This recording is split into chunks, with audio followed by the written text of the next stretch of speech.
The Highway, Part 2. A journalist emerged from the van, which had partially tinted windows. She looked pale, like she hadn't seen the sun in years. She stuck her mic in my face and asked me how I felt about trekking day and night across the country to reach my village. She asked me if I felt betrayed by the politicians and my thoughts on the decaying bodies that littered the roads. I looked around uncomfortably. It was then that I noticed the tires of the van.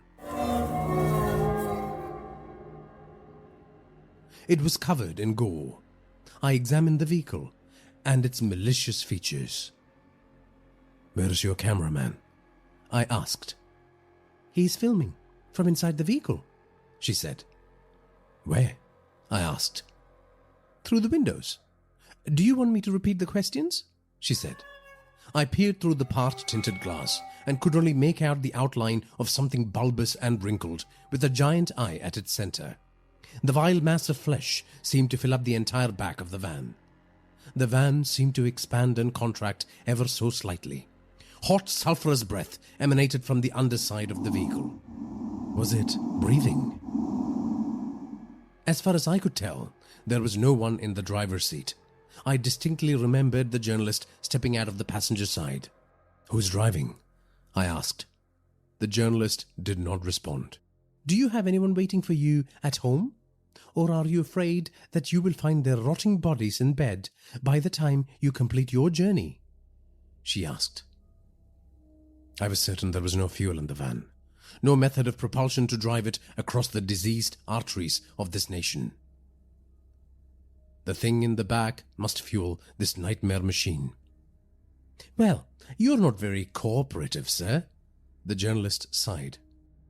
She jumped back in the vehicle, and the malign mode of transportation raced away, leaving behind a pool of green mucus. My nerves were already frayed, thanks to the insect people. The encounter with the journalist made me queasy.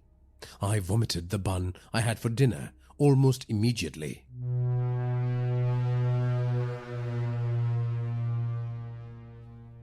I shivered like I was in the grip of a fever as I inched forwards. Then my limbs seized up, so I gave up and camped beneath a tree. I reasoned that a few hours of sleep would be beneficial. It was late afternoon when I woke up to someone prodding me with a stick. Two men in gas masks and hazmat suits, checking to see if I was dead, stared at me like monsters from some post-apocalyptic nightmare. I sprang up to my feet and begged them not to harm me. They stared at me for a while, unsure whether I was truly alive or if my body was showcasing a Lazarus reflex, retaining a semblance of animation even after my soul had passed. They asked me for my national ID card. I grabbed it from my backpack with trembling hands. Once they cited the document, they let me go.